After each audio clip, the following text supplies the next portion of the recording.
Hello, everyone, and welcome to the BuzzCast. I'm your host, loldbz, with my host, Ghoulston, and guest star, Foxx, tonight. Hello, everyone. Hello.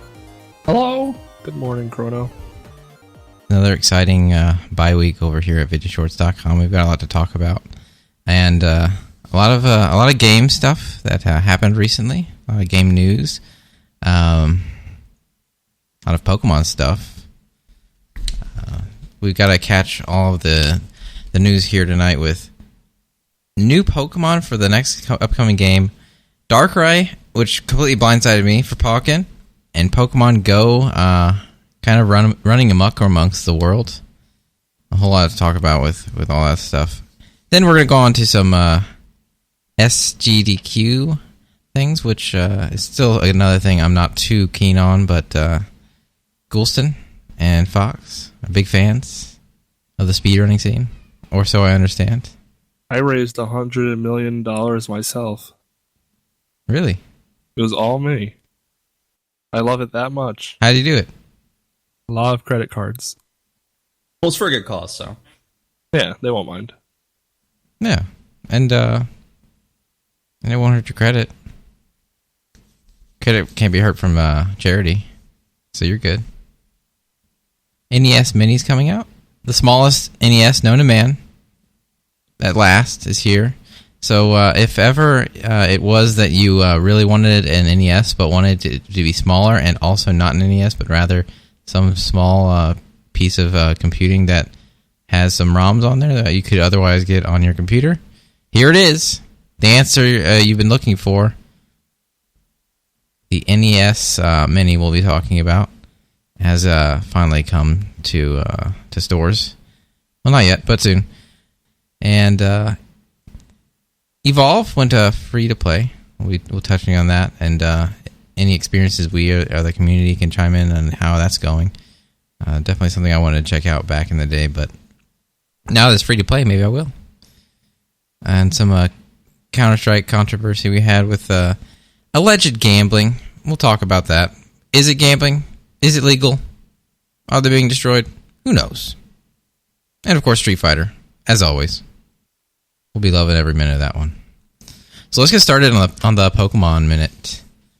We have so much to talk about with the new Pokemon. So we had 3 Pokemon released. As far as one was officially confirmed by Nintendo of America. They released a little trailer for Salandite, which is going to be a fire poison Pokemon. And I believe the selling point on him is that he's going to be the first poison Pokemon that can poison anything. Doesn't matter what kind of poison or resistant to poison properties other Pokemons have. He's going to be able to do it. I think that's only poison and steel, though, right? If I'm not mistaken. I'm not exactly sure. My only real experience with the newer kinds of Pokemon in that sort of situation is some of the video shorts Pokemon tournaments we've had.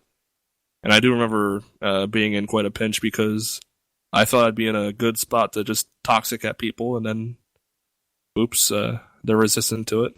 So then I felt like an idiot. So maybe I'll have to get some of these Salandites to make sure that doesn't happen to me anymore. Salandite looks like... Do you think he's going to be since he has such a special standout type, do you think he's just going to be a one-off Pokemon, or do you think he's going to have evolution as well? He kind of looks like a smaller, small form. It seems like he'd evolve into something. I think he's going to have an evolution. Just by the looks of him, I would agree with that. He's kind of like small. Looks like he's going to grow into something bigger. I hope so, anyway. Yeah, that'd be cool. They usually evolve, but I mean, even if it's small and tiny, it doesn't really mean anything because there are a lot of. I mean, no shit. There's a lot of Pokemon, but there's just like a few that kind of come to my mind that are like baby-sized Pokemon that don't really go further than that, like Farfetch'd and Love Disc. Those like weird, like small Pokemon that just never get big. Love Disc evolves though. Does it? All right, never mind. See, this is what I'm talking about. I don't know. That was new though. I mean, I don't think it evolved in the first game, so it kind of came later. If I'm not mistaken. Does Farfetch'd evolve? No. Not yet. Not yet. Not yet. Not. Maybe he's adorable. Everyone's like thinking that he's gonna evolve into some samurai duck, but it never happens. It's yet to happen. I like the way he is now. He's just like some cockshored bird with a stick. You know, don't worry, they'll ruin eventually, or it'll be like Mega Farfetch. Who knows? Well, I mean, let's think about it. How many Pokemon from the original games, or the original 151 rather? How many don't have an evolution or a pre-evolution or don't have a Mega Form at this point? There's Farfetch'd and what else? Nothing. I was gonna say Jinx and Mr. Mime, but like they have pre-evolution, so. Do they? Damn. Yeah. What's Jinx's pre-evolution? I know there's like Gen 2. Oh yeah. Yeah, that was a long time ago. And then of course Mimey. Is that his name? Something like that? I don't. Mime Junior. I think, Mime Junior. Good one. They're really on this ball that side. That's such a dumbass Pokemon. No, I don't think anything else. Lapras. Yeah, Lapras. You're right. Lapras isn't a small duck though. No. Legendaries don't count, right? No, I wouldn't count those. No, like if they start roll out with baby legendaries, I'm just gonna die. I want a baby Ditto or like a huge Ditto. Yeah, well, I mean, Ditto. If it like turns into your whole team. There's nothing really more for Ditto to do. That'd be awesome. Yeah. I love Ditto. I just found out the other day that they sell like plushies of every like popular Pokemon, but with Ditto faces instead. There's like a whole line of them. I love it. I want a Ditto Gengar. Just so dumb looking. A Dengar. Really? Pigma Dengar. Like how many? So they could just literally make a whole line of all the like 500 Pokemon. They could. Or, no, there's like 700, aren't there? I'm way off. There's a lot. How did you catch them all? How would anyone catch them all?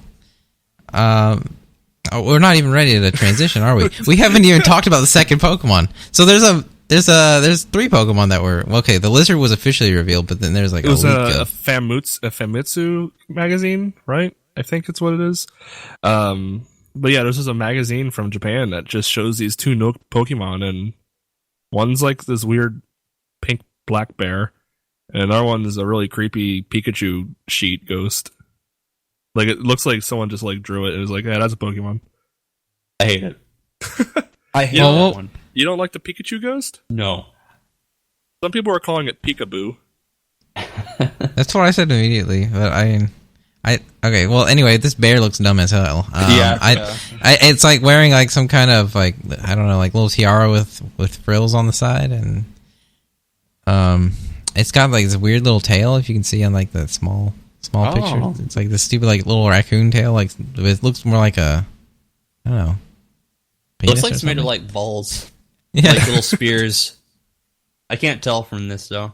Yeah, I mean, if you look at the side of it, like it's just only its front side is black, and then the whole like head of it and back of it are pink.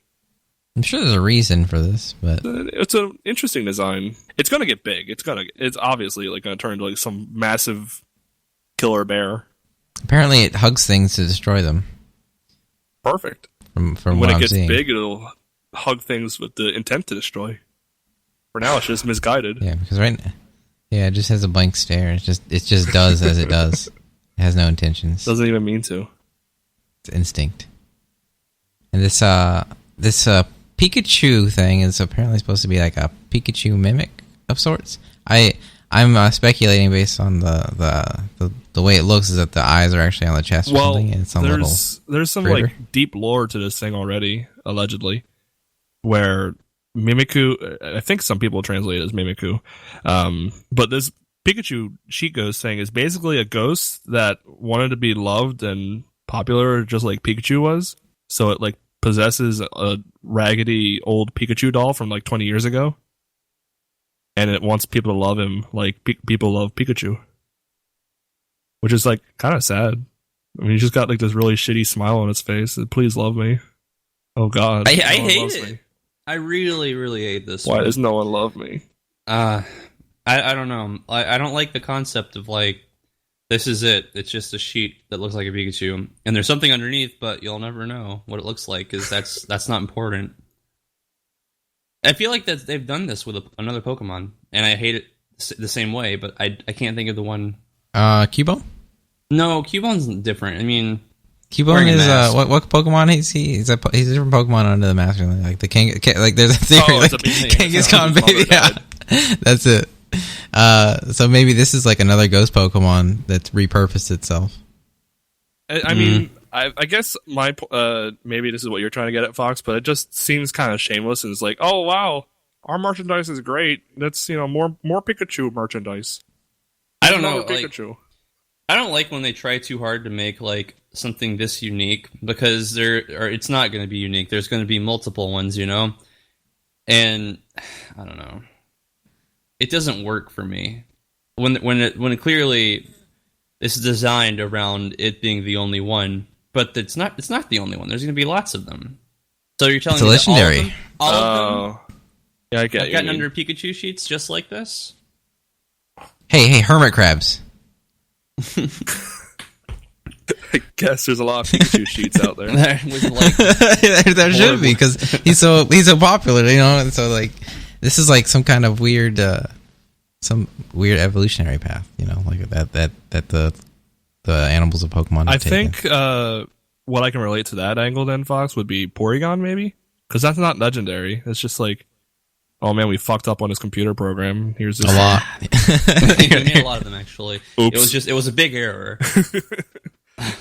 It's just data mining accidentally Porygons. Well, it's a virus, so it duplicates. No, I just feel like there was another one that was very similar to this, in which it's just like, it's like maybe I'm thinking no, it's not the trash Pokemon. No, the Pokeball looking one. The what now? The one that looks like a Pokeball. Voltorb? No, the mushroom Pokeball one. Oh no. Something with that does not have a definite form that's like hiding under something or in something. I feel like they've done this, and I just can't remember which one I'm thinking of. Honestly, when you were talking about we'll never see under it, I'm still thinking of Diglett, because I still want to see under there. We'll never do it, but I really it could be a Diglett under here. I mean, it's just a Diglett holding up the sheet. Eyes, Crack the code. But what if it floats? Then what? The Diglett ghost. Damn. Maybe No, haven't you actually? No, we actually saw it. It's like, whoa, Diglett flew high in the air or whatever. Like, there's like nothing under there. Pokemon Stadium. Yeah. Either way, I'm curious. I'm curious what kind of types the bear's gonna have, unless that's already confirmed. I'm not exactly. Dark Fairy. Dark Fairy, is that what people are saying? No, I'm just looking at the colors. I think Ghost Fairy is what people are saying for the Pikachu. Ghost Fairy? Don't they already have one like that? Why not Ghost Electric? Isn't the keychain one just Ghost Fairy? Just because it wants to be like Pikachu doesn't mean it has to be That's electric. the one I'm thinking of. The keychain. Oh yeah. Klefki. Yeah, it's not keys, it's just a ghost in keys. But they all should all the keys should look differently. Yeah, they should exactly. look different. I'm glad we had a conclusion to that. I was worried. But I think it's. Guess we'll see what they really are. Now that it's been leaked out, I'm sure they'll make official announcements soon enough. Once the I see a date there. Officially out. Oh, is that? Or is that like a 9/14? Yeah, that's a while away. Wait, is that when it comes out in Japan?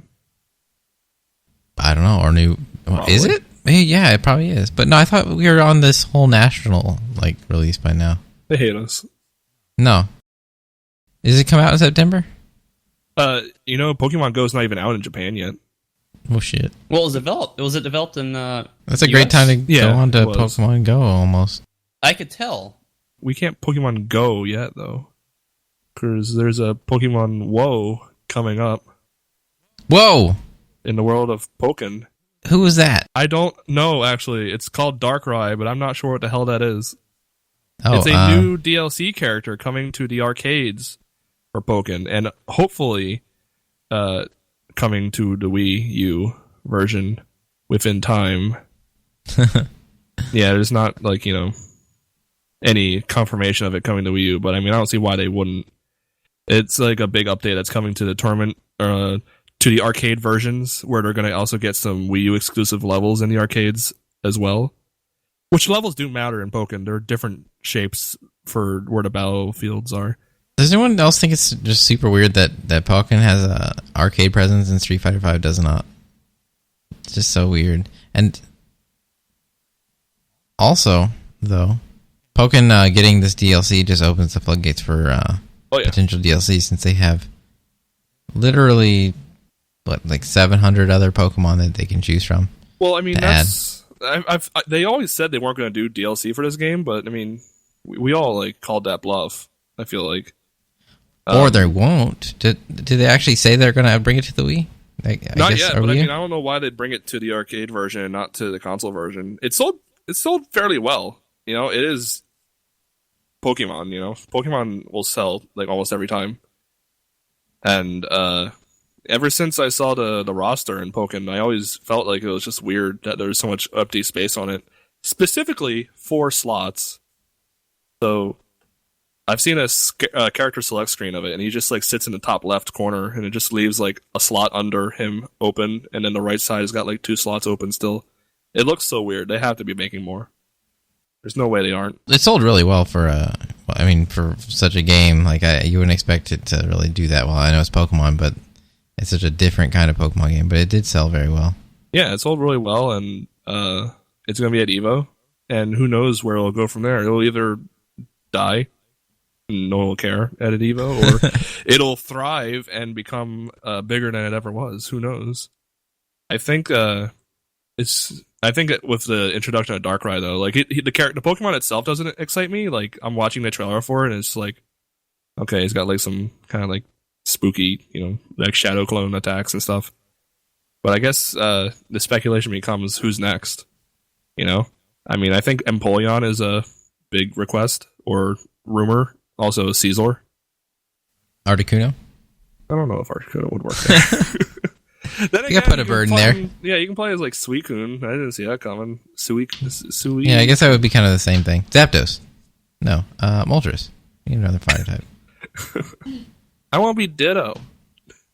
I like Ditto. Ditto just makes so much sense, though. Like, why didn't they just have a random slot? Seriously. That would be the random slot? Yeah. That's pretty good. And they would just have the Ditto face. Although the Ditto face is... I mean, technically, the Ditto face is only because that one Ditto didn't know how to properly transform. That was like a one Ditto that just couldn't do it. It's probably a common problem among Dittos, but it's not a Ditto thing. I swear this doesn't happen. Never happens to me. Give me another chance. Hold on, I can change. Literally, I can change. No, seriously. How do you think it's... I remember that episode because he could change into anything, not just other Pokemon. Right. Yeah. He turned into a book. He did. He turns into all kinds of shit. And there was the trainer that had him, Duplica. He could she also dressed up as Ash and fooled him, even though that was a cool episode. She looks like nothing like Ash. She's big green hair. Confused me at the time. They look so similar. Who are they? I was impressionable and easily manipulated. So I think that episode was only cool because it was like, oh wow, they're doing the Team Rocket thing to Team Rocket. Wowie. Oh, I like that turn part. into anything. Whoa. I liked it. I thought it was cool. I like that episode. But anyway, for anyone who didn't realize, the Ditto face is actually not a common problem. So how do you think Pokken's gonna perform at EVO, Foxx, given your experience in the scene of fighting? Well, just judging by how it's done, it was at CEO, it's weirdly popular. I don't really know how high level play works in that game because I don't really play it or pay much attention to it as a competitive game, but people really like it. It's I think it'll do just fine. I was really skeptic of whenever it was announced to be in the tournament. I thought it was dumb, but I mean, now I think it'll do great. Like I said, I don't really know the merits of high level Pokken play, but I'm not going to judge it. I think it's popular. People like to see it. People like to play it. So hey, it seems like it's pretty popular among younger players as well as some existing like players in the fighting game scene. I know Justin Wong was playing it for a while, and I've seen some names emerge recently. They even had like a big Pokemon tournament day for like the video game and the card game, but they also had Pokken there too, and they had D1 commentating on it. If if he's there, it's a big deal.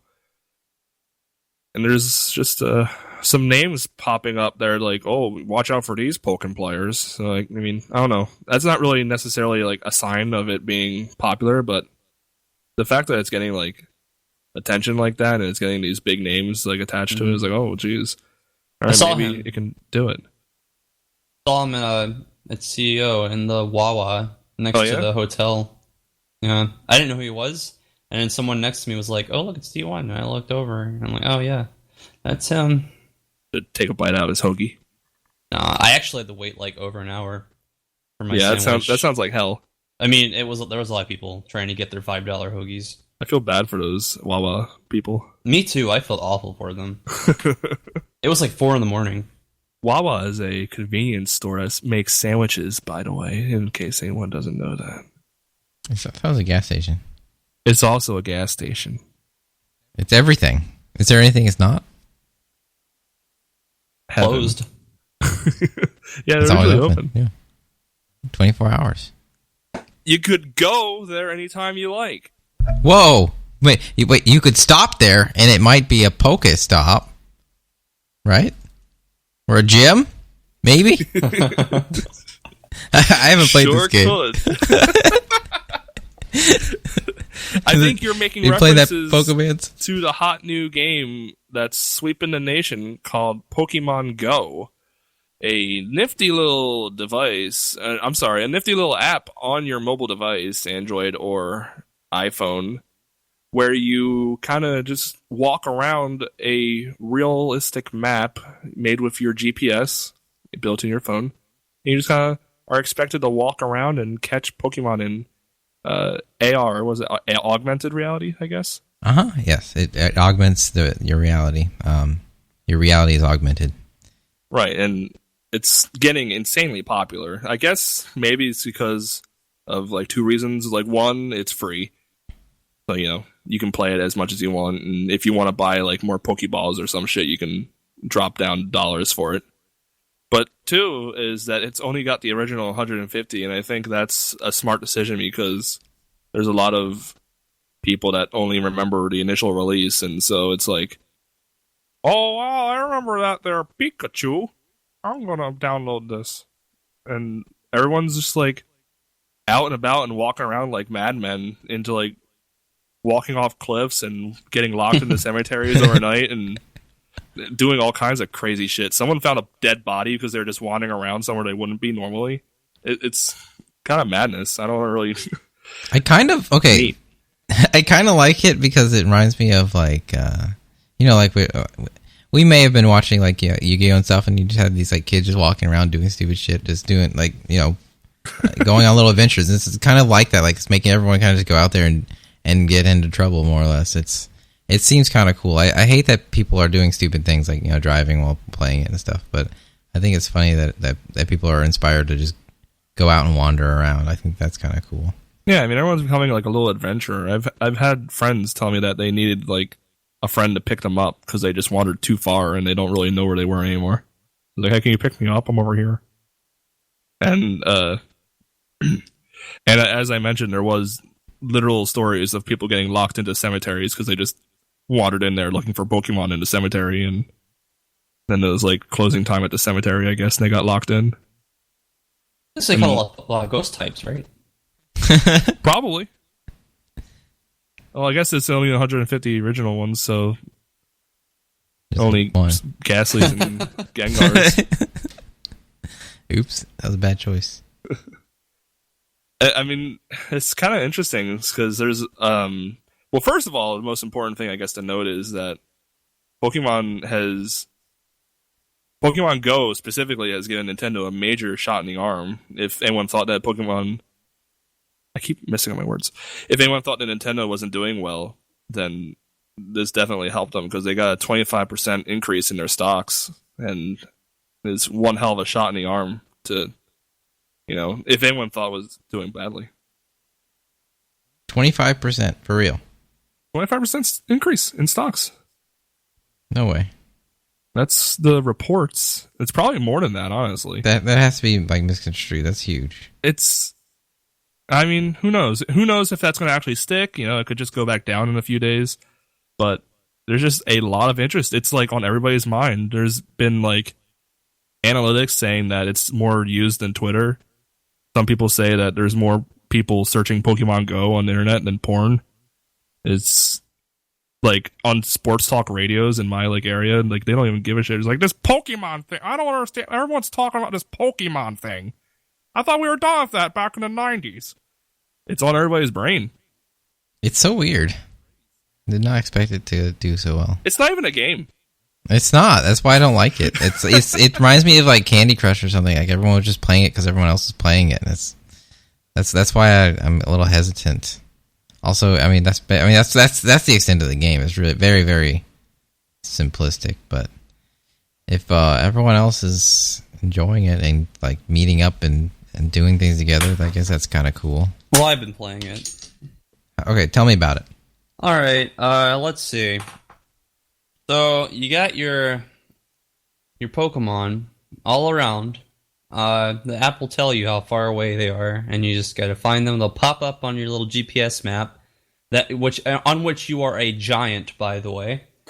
And you click on them, and the VR pops up, and sometimes most of the time it does not look very real, which is portraying augmented reality. It looks very unnatural, especially if you're like sitting in your car. Like sometimes I'll like go in my car and I'll start at Pokemon Go if I'm like parked somewhere to see if anything's around me, and then if it is, I'll click on it and there's like, I don't know, like a Staryu, like a tiny Staryu just sitting on my steering wheel. It's not very convincing. You don't know how they exist in nature. Varying sizes surely exist. They don't need water. You got experience for doing things like catching Pokemon, evolving them, stopping at Pokestops and getting items from it. Every little stop you go to, you can spin like this circle thing, and every 5 minutes and get Pokeballs and like potions and revives and stuff. And once you reach level 5, you can join your very first gang. Oh God! I'm sure you've all heard about that. The teams? Yeah. So you can pick one and take it to heart, really, and make sure to say very mean things about the other two teams on all forms of social media. Really, that's about it. Is there like actual battling? Like, how does the battling work? Okay, so you battle only at gyms. Your goal, I guess, the goal of the game is to control gyms. So that's where the teams come in, because you can tell what team is controlling a gym, or what team the person is on based on what color the gym is. So you click it and you see the Pokemon controlling the gym, and whenever the battle is like, it leaves much to be desired. You're basically tapping as fast as you can to damage the enemy Pokemon, whilst dodging by swiping left and right. Unfortunately, the most effective way I've found to win gym battles is to forget everything and just tap as fast as you can on the enemy Pokemon. And it kind of because trying to use like special attacks and dodging and stuff, it just takes time. Whereas if you just keep tapping, that's like the fastest, most efficient way to do it. And you can get like potions and revives from Pokestops to, like, if your Pokemon faints, then you have to have a revive to bring it back. To raise the combat level, there's like a combat level for each Pokemon. And when you catch a Pokemon of a type, you get 3 candies for that Pokemon. And you can use a candy and Stardust, which is another thing. It's basically like your currency. You get 100 every time you catch a Pokemon, and you can buy more from the pay-to-win shop. And every time you power it up, it uses a certain amount of Stardust and 1 Pokemon candy. And you can evolve them by using a set amount of candies. You get 3 for catching a Pokemon of that type. You get 1 for transferring it to the professor, which is basically you're just setting it free and you're getting a candy in return in case you have like another one of that type that's better or something. Magikarp takes 300, I think. It's either 300 or 400 of those candies to evolve it. And you can imagine how hard that is to get that many if you only get a maximum of 4 for every Pokemon you catch of that type. Can you buy candy?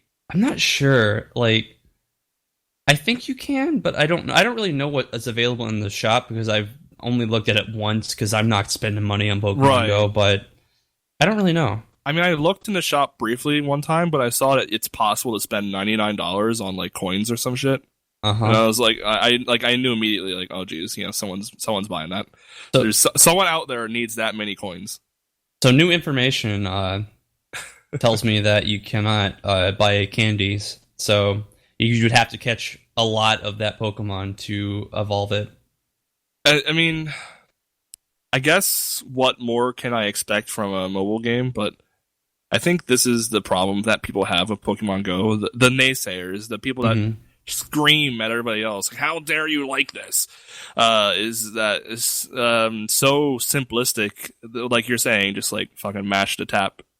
And, there's no moves, there's none of the strategy that really made Pokemon work. I mean, I guess a lot of people got into Pokemon just to collect the Pokemon, but I think the reason why Pokemon survived as a game was because, there's a lot of strategies and types, and, I feel like that could have easily been implemented. Yeah, but it's not easy to understand, and if they put it in the game, I honestly don't think the app would have been as successful as it is. Yeah, I can also see that. I did forget to mention eggs. I just like the last thing. No, I'm aware of them, but sure. What is an egg? Sometimes when you go to Pokestops and you get your items from it, as you can every 5 minutes, sometimes you'll get eggs. And eggs either have a distance... You have to walk to hatch the eggs. From what I understand, if you go above, I think it's like 12 or 15 miles per hour, it doesn't count, so you can't just like drive down the street and hatch your eggs. You have to actually walk or drive really slowly. There's 2, 5, and 10 kilometer eggs, and depending on how long you have to walk to hatch the egg, you can get rarer Pokemon. And also you get like a lot of candy for I don't know how much it is. Like, I don't know if it's different for everything. Like, I hatched a Pidgey from an egg and I got 8, but maybe it varies. I'm not really sure. Also, I saw a rumor when it came out that there were shinies in the game, but I don't know if that's true or not. I mean, just going back to, what I was saying about, the depth of the game or simplicity, it seems like there's a lot of things in the game that just make you feel good, like, oh man, I got candies. Oh wow, I can do this and get more eggs, and I can get potions, and a lot of little rewards that keep people feeling good and keep wanting to play. And I guess that's just what you have to do to keep people hooked. Aside from, oh look, it's Pokemon. But again, I just wish that there was maybe like a late game introduction of some strategy or something. But I guess just my real fear about it is that, what if this steers Nintendo in a different direction in the future, where it's like, oh wow, this works. Maybe we don't have to make real games. Well, unfortunately, maybe we can be Konami and just shit on everything. I think that's probably going to be where Nintendo will be headed in the future. I mean, they were already wanting to lean more towards mobile stuff, and it's paying off, obviously. So they've made this mistake before. they cashed in on the Wii, but it did not keep up after. Didn't bear fruit after that. Yeah, no, I mean the casuals loved it, but the Wii U was like their next attempt to just like expand on it and keep getting the same kind of receptiveness, and they didn't get it. So I don't think if they do this again, it's not going to work. It's just not going to work. Nintendo not great at making good decisions, as we've seen. So I mean that's what scares me the most. Right, and I mean, again, they're making a shitload of money right now, hand over fist. But I guess another question for Pokemon Go is, when does it end? Because I know it's not the same as Miitomo, but there was a lot of fervor about Miitomo when it came out. It was like extremely popular. Mm-hmm. But within a month, it was just like a wasteland. That's the next point I wanted to bring up. I don't know if this has like any survivability with people's attention spans. I think that this is like a really thing that would really easily slip out of people's, give a shit meter after like a month. I think this is something that it's ephemeral. The timing is really good right now because it's summer and there's a lot of kids out of school, and there's a lot of people that can just walk around and it's nice weather, hot, sure, go outside and take a walk. If it was winter and it was like cold and dreary and for most of the US, everyone would just like rather, be inside and be terrible. So I am curious to see. I think it can survive over a month. I can see it surviving well into fall, but once it hits like cold, shitty weather, like, all the time, no one's going to want to go outside and walk around in that shit. And that's when I take over all the gyms. But how many people are going to think like you and then keep playing? I wonder. Well, the less the better. I'll have all these gyms. That's all that matters, right? I mean, I feel good about that. Just look at all these gyms under my control and smile. The gyms that matter. As a single tear falls from my eye. I think it's good that it's kind of like at least for a lot of people who actually play the Pokemon games, it's a good bridge between the now and the next mainline Pokemon game. I'm wondering if they're going to actually make it like talk with the Pokemon Go app, though. Oh, Sun and Moon have some kind of compatibility. Yeah. Then that might be something that we would see, going forward, and that I guess I wouldn't be too bothered by if they had like app compatibility with their games, like on the NX and such, to some extent. They should really put in Pokemon and Me. Oh yeah, I bet people would love that. Yeah, that's a great idea. I think that would fit like seamlessly into like the. It wouldn't be too offensive either. And they take it out of the game, so I would never have to play it. They would be on the app. You just download it. Or not. That's a good point. Well, that would be interesting, actually. What if they like released it as a separate thing, like Pokemon and Me on your phone, like so, and you could like put your Pokemon from the game in the phone. You know what I mean? You know what I mean? Yeah, I think that's the extent to which I'd like to see them do this mobile branching after this. Never should it really. And I guess they're probably already saying that they're not going to be like completely stopping their mainline games, because they said at the outset that they made the game so simple because they didn't want it to compete with their mainline Pokemon games. So yeah, I don't think we're gonna strategy stuff, play Sun and Moon, and yeah. So they're gonna keep going with the real things. Is there actually any reference to Sun and Moon at all in it? Like, hey, this is coming, or is there advertisements in it? No, I don't think so. I think they're pretty separate from each other. And it'll probably remain that way. I do want to see if, like, in the future, maybe down the road, they'll implement, like, well, here's the Gold and Silver Pokemon now, Yeah. Yeah, that seems like an obvious step for them in the future. Maybe in, like, 2 or 3 months. Like, okay, here's Generation 2. And then, just keep releasing more generations over time. Because this definitely works because this is the generation everyone is familiar with. Yeah. They can work their way up. When the craze first started. I mean, as many people as there are that would, like, say, where's my Feraligatr or Mudkip or whatever, the people that just want the 151 Pokemon are far outweighing those people. So I think this is the best way to start for them. But yeah, survivability would make you think they add more. Speaking of survivability, there's a charity for shit. How do I do this tastefully? Doctors Without Borders. Yeah. What do they? Doctors help you survive. They do, especially when there is no borders for those doctors. And those borders are made even more without when more money is given to the funds that support them. Yes, there was a what? Please don't interrupt my eloquence. My apologies. Summer Games Done Quick was this summer, not actually last week, and they raised almost 1.3 million dollars in their speedrunning extravaganza. It was a great time, I'm sure, or so I was told. Yeah, I mean, it was pretty fascinating to watch all the different things go on. They had speedruns of really popular games like Mario Sunshine and Demon Souls and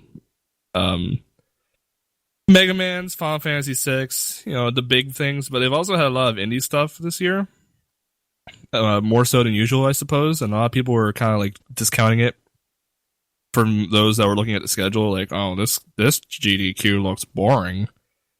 But I think it turned out really successful. It apparently broke records for their GDQ last year. I think they didn't raise as much as a GDQ. Yeah, they raised more, I believe. I could be wrong. But they raised at the end $1,298,239 and a whole 44 cents to go on top of that from over 30,000 donors. So, I mean, it's really impressive that so many people can give that much to charity just from watching these speed runs. Mind you, they had, like a whole week of it, and they raised like 300,000 of that in like the last 24 hours. But there's some really cool stuff. A few highlights stick out in my mind, but I don't want to talk the whole time. Foxx, you watched some of it as well, correct? Yeah, I did. Is there any speed runs that stick out in your mind? Any events, rather? Anything special? I don't know. Like, I usually watch a lot of GDQ events whenever they happen. And I remember last year I was working through pretty much the whole marathon, both of them. And I don't know, I didn't really catch as much as of this one as I normally do. Thankfully, you used to have to wait so long for all these runs to be uploaded to YouTube, and I noticed on the Games Done Quick channel, they were uploading them like a day after, during the marathon even, the runs have been done. So I've actually watched several runs on YouTube since I missed so much of it. There was one run in particular, I don't really remember what game it was, but I remember I got out of my seat and because it was so exciting what they had done. I couldn't believe it. Was it Tetris Grandmaster? No, but Tetris Grandmaster is always great to watch. But it wasn't that. I don't remember what it was. It's a shame, but it was very exciting to see. Other than that, I really like the Super Mario Maker stuff that they did, like the races. Yeah. And I there was a Super Mario World run that somebody did with like his grandma on the couch. I like that one. Oh yeah, it was the low any percent. So he had to do a small Mario the entire time without getting hit. Yeah, that was interesting. And do it by completing as little of the game as possible. That was really cool. I always loved the task block. The taskbot block. That's hard to say. Tool assisted speedrun for those who are not in the know. But I really was disappointed by this one, honestly. Only because they spent a lot of time on VVV. Yeah. Which was, it's cool to watch, but I don't know. It's not really what I want to watch for a task. It wasn't very interesting to me. No, it's impressive that I can do that, but yeah, when I see tasks, I want it to break the shit out of the game, not just be efficient at it. I can watch someone else be efficient at it. But they did some really cool stuff with Super Mario Land, and I love watching Super Mario Land stuff. They did some stuff that is a YouTuber that does a lot of stuff with Super Mario Land with TS. His name, it's like Mug, and I've watched him for a while. He does a lot of cool stuff with TAS. but there was one thing in particular that I was really excited to see, and they did a thing where they beat Super Mario Brothers 3 in like a literal second. Yeah, it was 2 seconds. Because they inputted they had 6,000 inputs per frame of the game or something. Yeah. And somehow they made it go straight to the ending out of the title screen. It was amazing. I've been trying to find a write up on that to see how it works, but I can't find anything right now. That's so interesting to me that you can make games do stuff like that.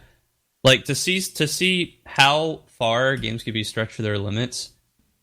And usually that is through tool-assisted speedrunning. It's just extremely interesting to me. I've always loved seeing stuff like that. Yeah, even in the Super Mario Land 2 block part you were mentioning, they were literally walking through the memory of the game at one point. Yeah, this is the memory of the game. I've seen that on YouTube through on the Mug channel that I was mentioning. The Mug channel, it's a weird thing to call it, but it was really cool to see live. And they did some stuff that I hadn't seen before with the game too. It's really nice. I did not watch Final Fantasy VI only because I plan on playing that game myself and finishing it because I have never finished that game. I didn't really get very far, so I've always avoided watching the game because I don't want to spoil it for myself. Yeah, I'm in the same spot. I didn't watch that one, but I did watch the Super Metroid race they had right after that. Mm-hmm. Did you see that? I missed it this time. I usually always watch it, but it was so exciting. I guess I'll spoil it for you real quick, but sure. It was a 4-man race, and it was estimated for them to beat it within about 48 minutes.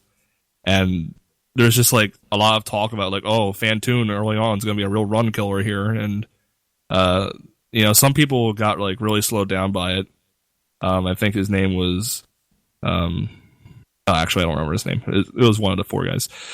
But it was one guy was falling really far behind, and the other guy was like, oh, well, this guy's going to win, this is a piece of cake. But then, he got to Mother Brain and, fucking freaked out and accidentally ran into her and, killed his run by, running into Mother Brain and dying on her. Because in Super Metroid, if you die, that's it. You don't, save during that run. So he was just, out. And then another guy kind of freaked out in a boss and lost, and it just ended up being everybody died except for one guy. Wow. It's so it must be so hard to play on a stage like that in front of everybody. But it's just such a shame that they had 4 of the best speedrunners for Super Metroid, and 3 of them failed. But it was also cool at the same time because it was the last guy that was so far behind originally. Everybody was pulling for him. And I was like, yeah, you can do it. Someone has to beat this game, please. We'll all look like fools if we don't beat Super Metroid.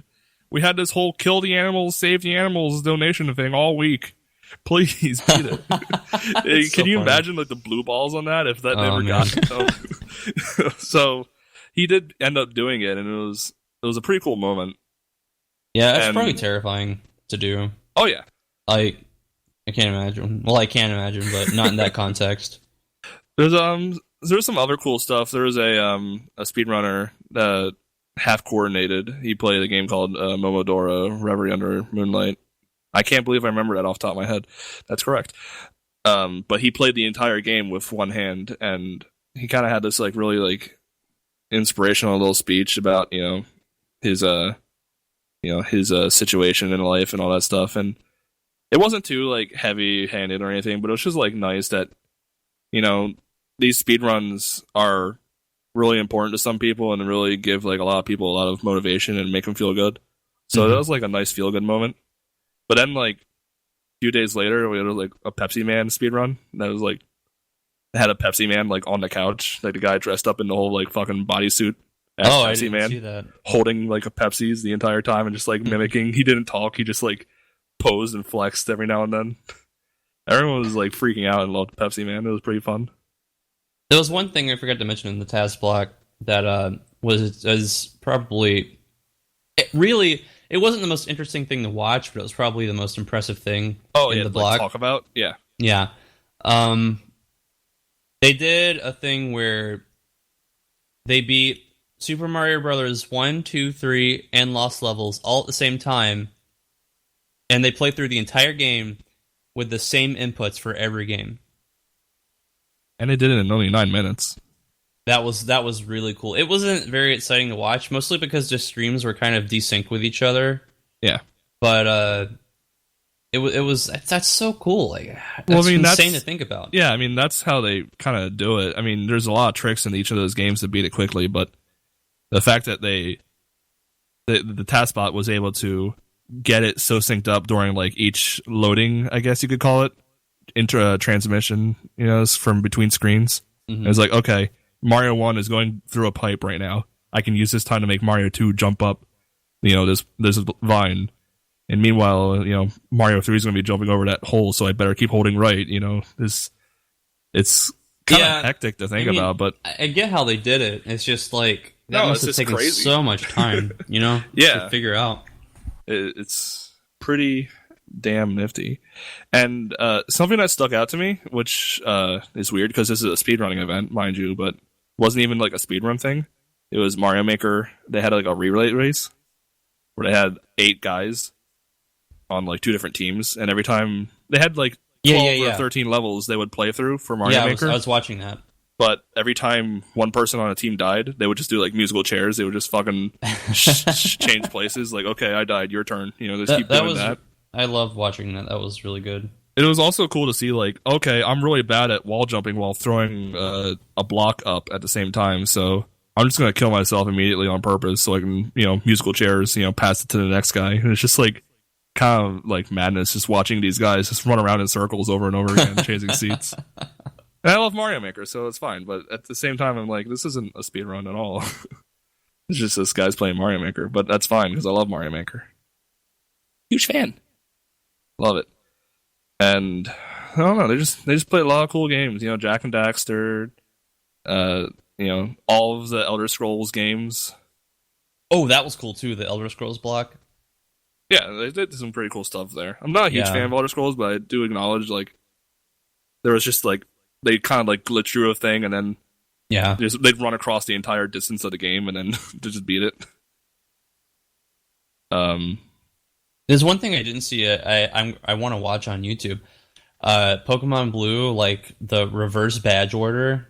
Oh yeah, I really want to see that. I can't imagine how I can imagine how they do it. I just want to see it. Yeah, I mean, Pokemon. Sometimes the RPG games are a little hard to watch in a speedrun, but I think it's really interesting that they're able to like mess the game up so badly that they can go. Pokemon backwards. is completely direct at this point. Like, it's just amazing that there's always something different at every GDQ that they can do with Pokemon. I think the favorite they've ever done though was the 151 exhibition where they call oh yeah all 151. Yeah, I think it was last year. It was that last year at AGDQ, but yeah, they caught all 150 Pokemon. And they just like completely screw the game up, and like it's awesome. I love it. And that's the interesting part for me for speedruns. I mean, it's always cool to see someone display some really high quality skill, like the low percent from Mario World.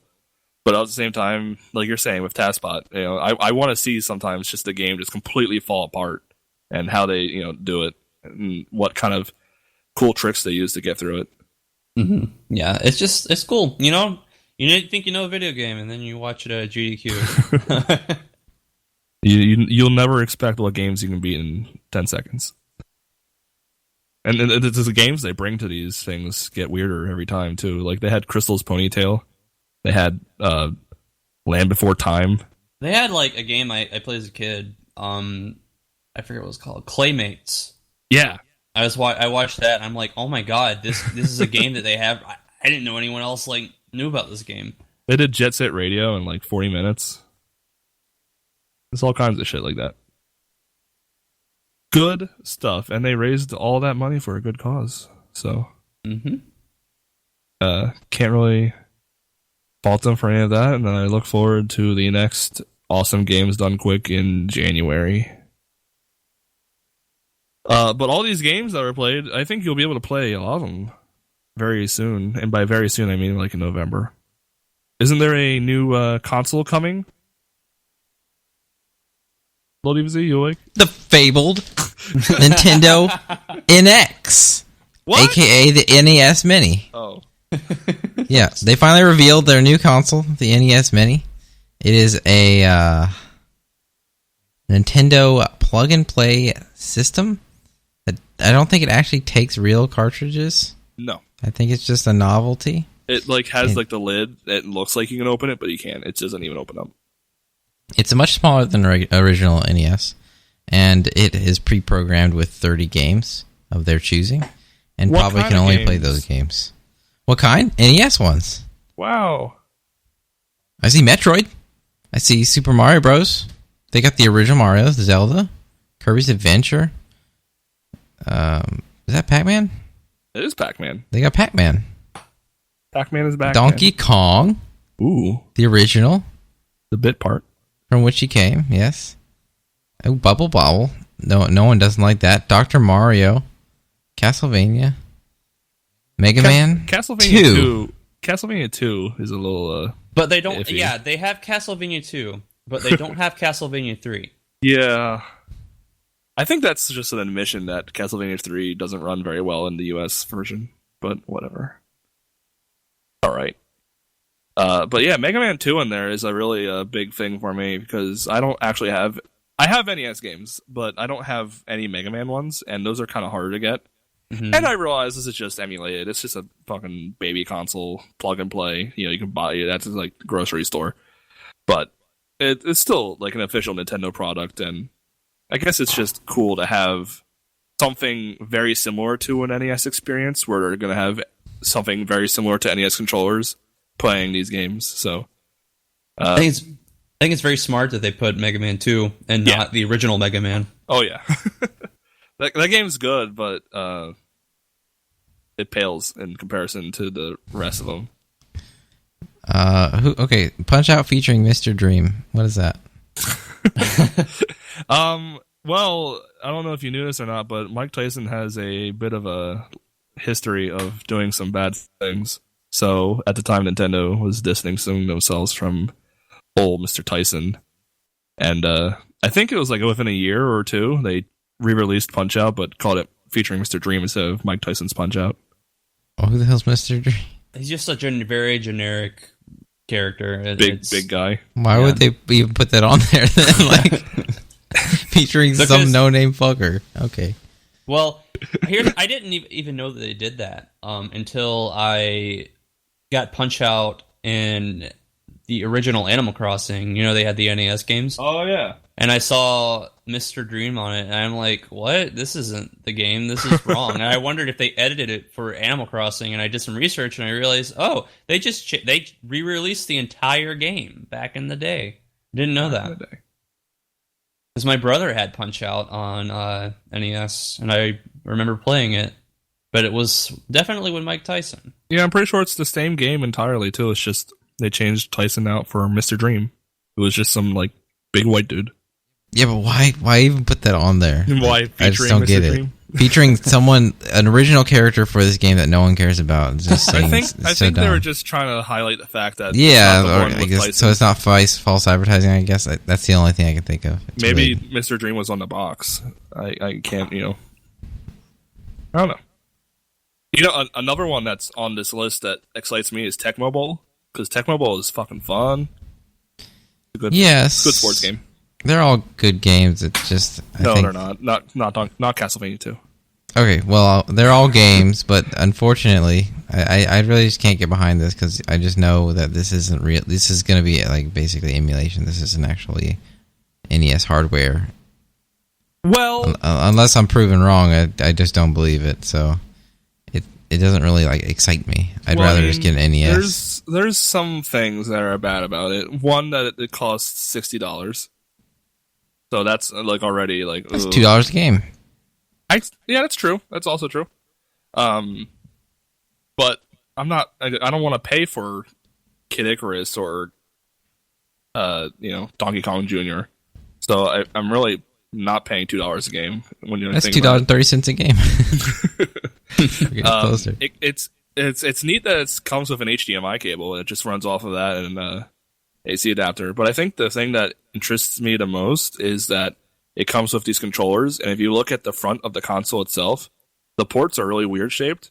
And it took me a while to figure it out. I had to like read the press release, but it's because that's the port for a Wii remote. So they're going to have these NES controllers that into the system, but you can also plug it into your Wii remote for your Wii U and use it to control virtual console games on the Wii U like that. I just wish they'd make it USB. Yeah, it'd be a lot simpler, but I think they just really wanted to promote the virtual console. But I mean, wasn't like the original idea of the Wii remote just like turn it sideways and it looks like an NES controller? You know, in theory, like D-pad starts. I guess. Well, now you can get yourself even closer to that Mirage. Yeah, you can emulate that feeling. Apparently, there is also something in here about multiple suspend points. So you can leave off and resume at certain spots without needing passwords. Oh. So, yeah. So it's not like save states? No, like no. I'm not sure. That's what the press release says. Each game has multiple suspend points, so you can start where you left off at a later time. No passwords needed. This is just getting insulting. No. Actually, it even tries to make a dumb joke in here, too. Because if you ever need to step away from NES Classic Edition in the middle of a tough level, parenthesis, or take a break to call one of the Nintendo's helpful game counselors, parenthesis, it has like an asterisk next to that. Yeah, and it like says they below, don't exist. Yeah, please only call if you have a time machine. It's like, oh. Oh, wow. And Thanks. Nice really? joke. Wait, I got one right here. Now what? I guess you can call one of them. You'll have to go back. So Doesn't work. Just don't fuck it up. I guess I can't really think of any of these that are like particularly hard to get officially. I mean, again, if you can emulate, then none of this matters. And most people can emulate, but there's some people that just can't figure it out or don't have the technology at their disposal to do it. So I guess literally a Java embed. You just go to the website now. Some people don't. Oh, it's okay. I mean, I don't mind that. Like, I'm all for like buying the game legitimately and stuff. No, but it's not really because. But also, like, it is emulation, and emulation isn't perfect. I guess maybe they handpick these games because they have near or are perfect emulation, but I don't know. It just feels wrong. Yeah, I think the only thing that really excites me on this is controller. I think it's Tecmo Bowl, Final Fantasy, and Mega Man 2. The controller seems kind of neat too. If I can use it for like Smash, it'd be cool. The internet. It looks neat. I would not want to play Smash with an NES controller. Why not? Because there are not enough buttons on an NES controller. Select can be shield. You hold shield and A, you can grab. You have B, up the jump. It's perfect. Yeah, and how cool would you look if you played on an NES controller and then had fewer buttons? Could you imagine if someone won EVO with a fucking NES controller? I would love it. Change the world forever. Oh yeah, and there's like tap options and stuff for like certain smashes, and you can press A and B at the same time for other things. Man. Yeah, easy. It can work. Probably. Of course, they're probably not going to allow you to do that. They don't even let you use GameCube controllers for like anything but Smash, so I'm sure they lock that shit down. But think of the possibilities. Could work. Maybe. Evolve went free to play recently. A game that a lot of people were speculating would go free to play on its release. A DLC written game that had a ton of buy to win or other crap that everyone seemed to hate. And kind of, I don't know, I think it gave everyone a really bad first impression, and no one really wanted to really touch it. I remember whenever I was looking at it when it came out, it looked really cool, but whenever you went to buy it, it had like buy $1.99 DLC add-ons, and it added up to like, was it like $120 or something like that? I don't doubt it. That definitely seemed like a game that was trying to milk as much as it could out, because it's basically Left 4 Dead, but you're just fighting a tank the entire time, and the tank has like multiple forms, and every character has multiple classes, so it's like, oh, we can give you a new monster, but then they could have like 5 different hunter types and healing types, and you gotta buy all these classes. You had to you had to buy the classes. It was so stupid. Gotta buy his maps and his. It sounds like you weren't really getting much for your initial $60 purchase. And I don't know. Are you still getting not that much, or is you can just play the game for free? Do you still have to buy the monsters? Is that their scheme or what? Well, it's free to play, so I'm sure there's some kind of incentive to pay in at some point. They wouldn't just, give you everything. I know that if you bought the game at launch, then you become a founder, and you get like all this really cool shit and founder status, and you get like exclusive access to certain stuff. So it's not like people who bought it before are just getting screwed out of it. But it just seems like they're really focusing on retooling everything. Oh, I see. Players can earn keys, and those keys can be used to unlock hunters, skins, perks, monsters, all that kind of stuff. But yeah, like you said, like all those things before were just DLC, and it's like, oh, hey, we have this new game that, we know how much you loved Left 4 Dead, so here's this. Now pay for everything, please. It's too much. And it definitely sounds like this new free-to-play model is working out, since they've went from an active 300-player user base, which is like horrifically small, to over 1 million people playing it now. So that sounds like a success to me. I don't know how much money they're making out of it since it's free to play, but it's working for now. I'd like to interject because I have no idea what this is, and if one of you could explain it to me. Right. So Evolve is a game by Turtle Rock Studios. They are the people responsible for the original Left 4 Dead until Valve took over and headed up Left 4 Dead 2 themselves.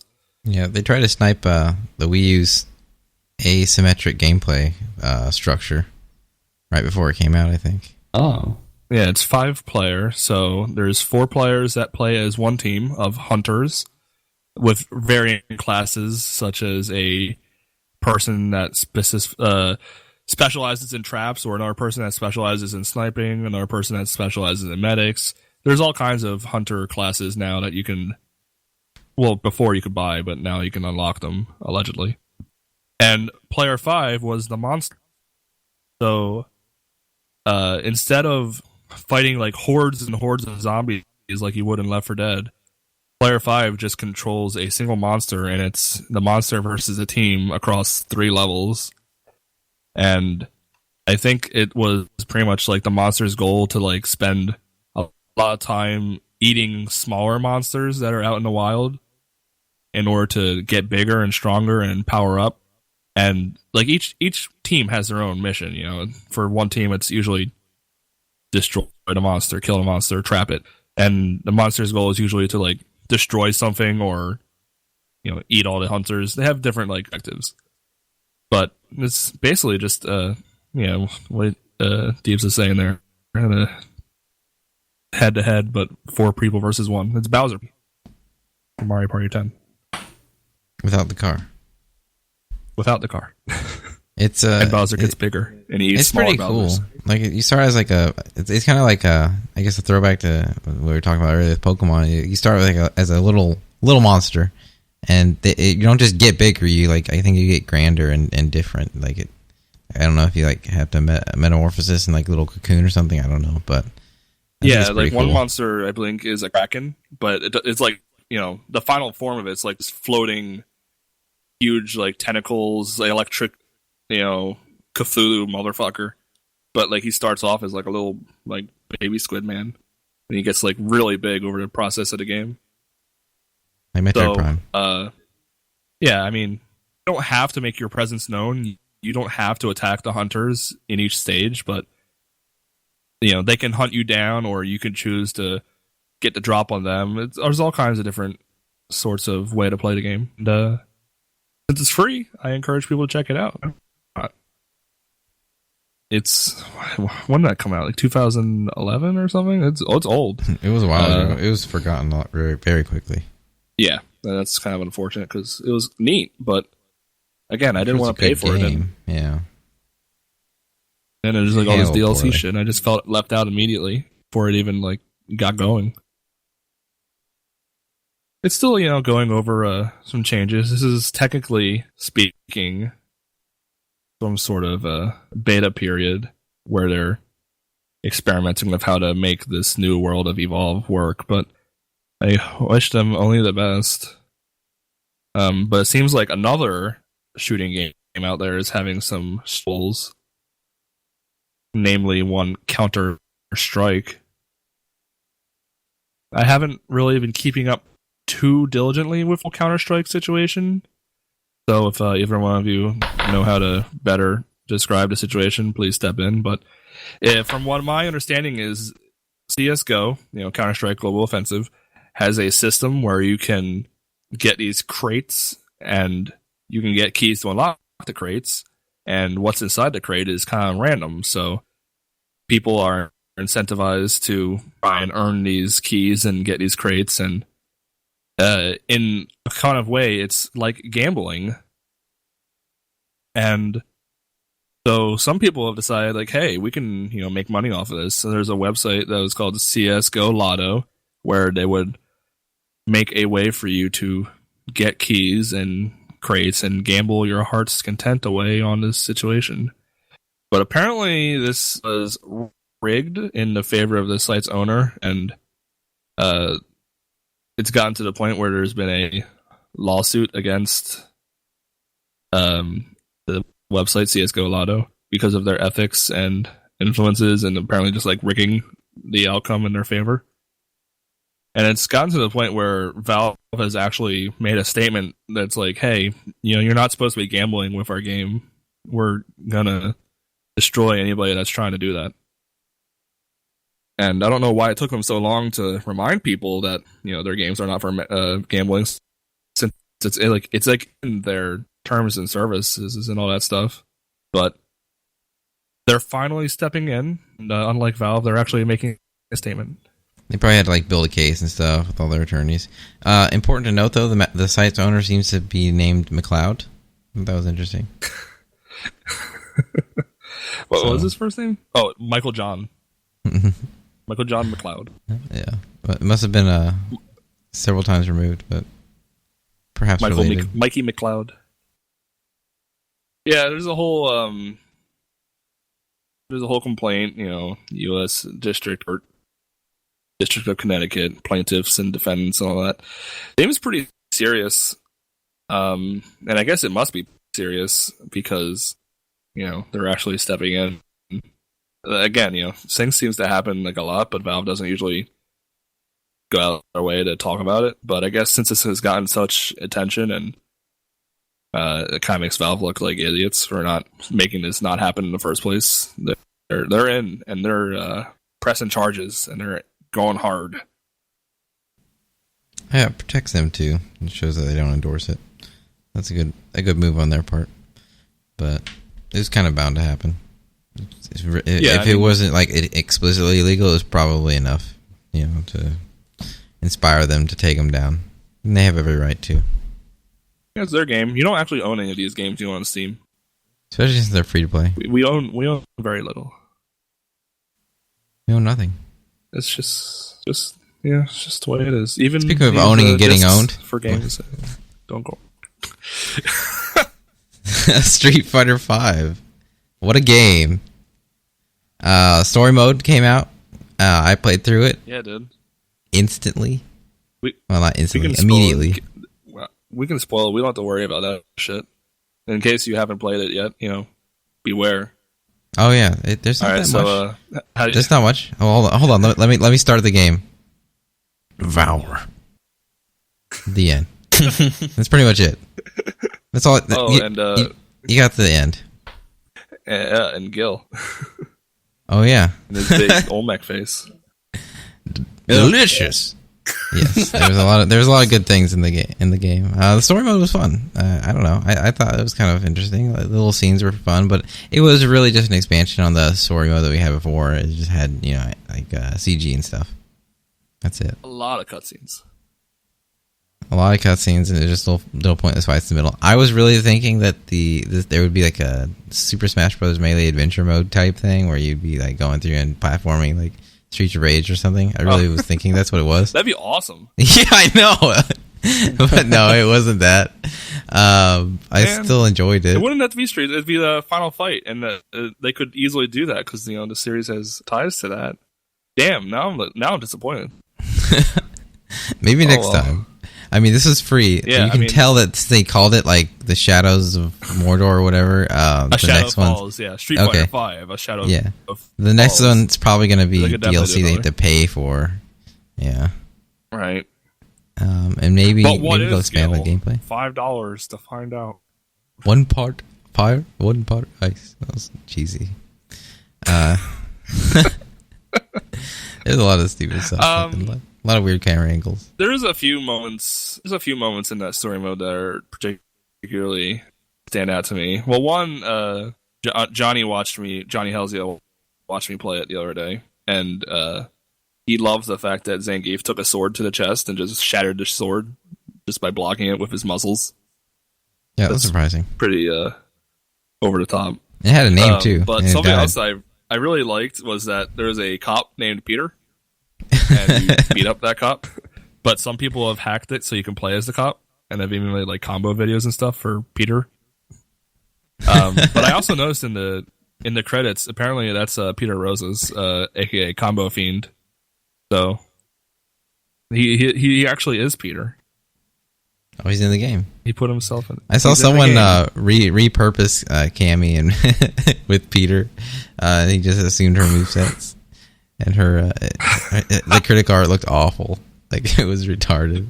You gotta look it up sometime. I think it was against the boot. Not Armika. Of Peter doing an ass slap. No, I just saw one of these, but it was pretty weird how the critical art ended up using. Yeah.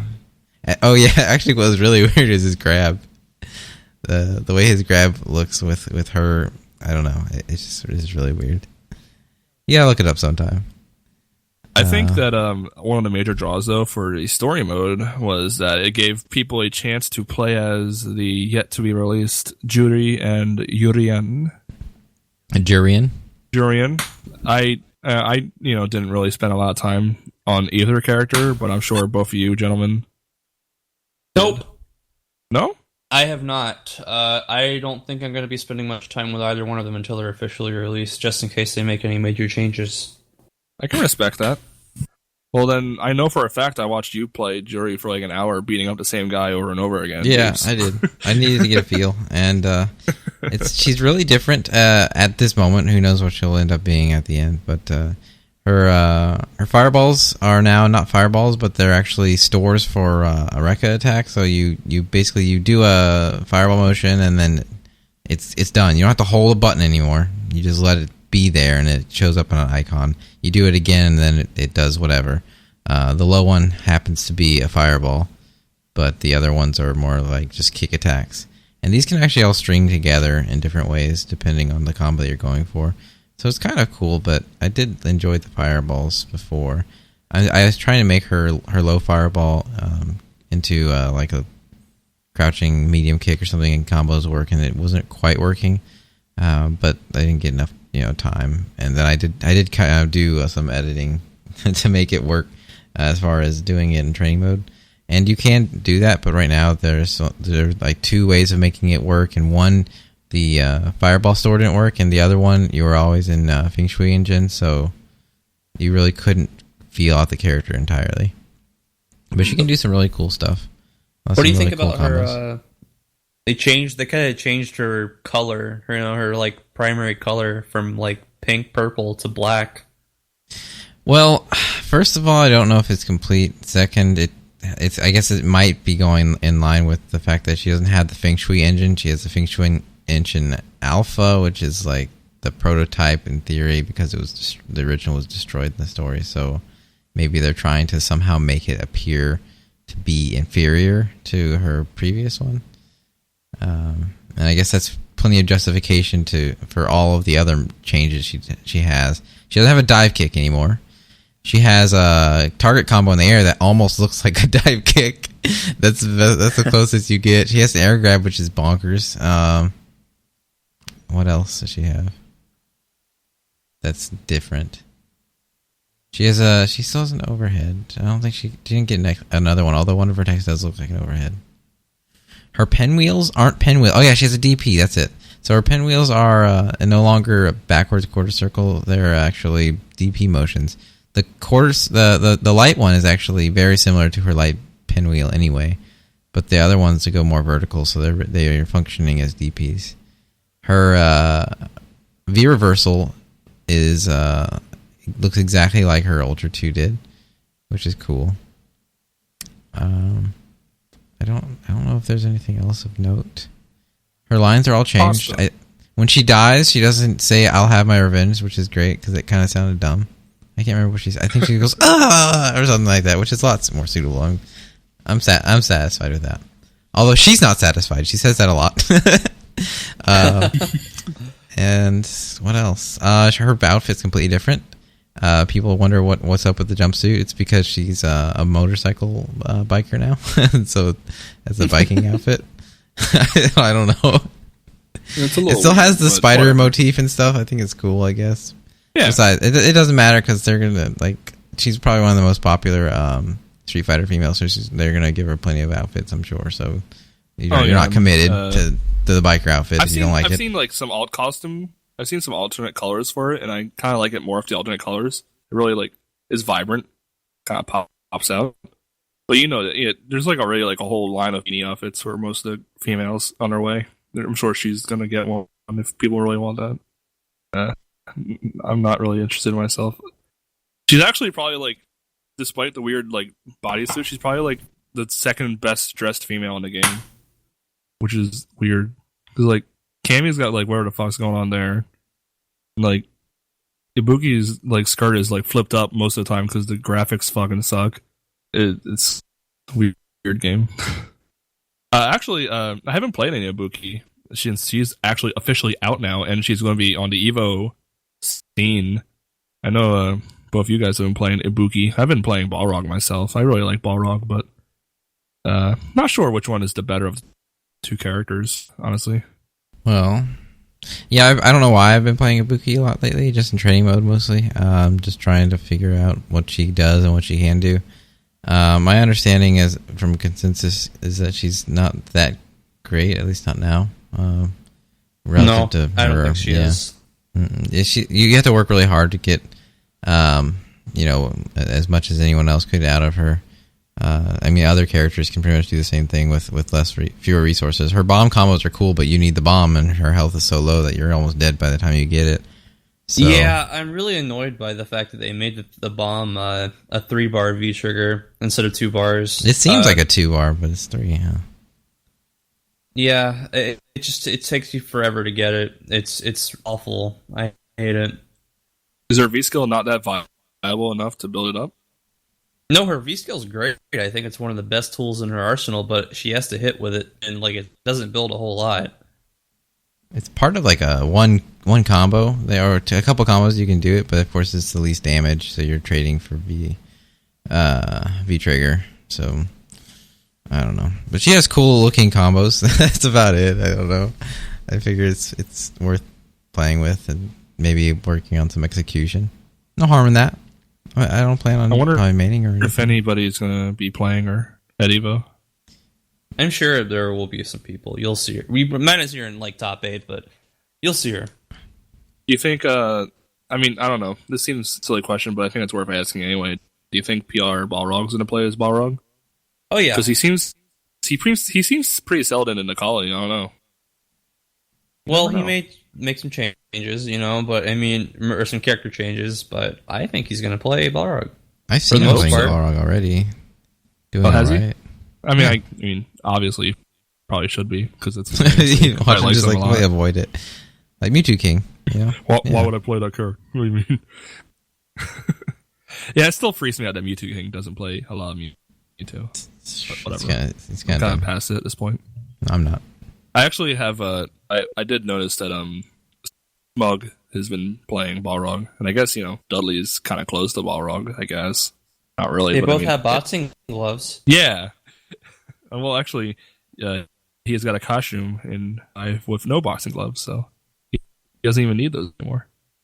I think that should do more damage. To yourself. Recoil, like I said. That's how it works. Do more, damage to yourself and recoil. No.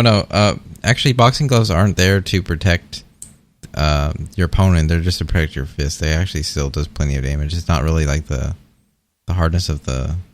Because they're playing hard already. It's really just the force, the blunt force. And it actually spreads it a bit more. So it's actually almost maybe even more... It's more lethal that way. Ooh. In reality. Everyone should wear boxing gloves. Yeah. It's easier to like beat someone to death with boxing gloves than it is with bare hands, because you're gonna have to stop eventually. Your hands are gonna like become crippled and stuff. But with boxing gloves, yeah, you can go forever.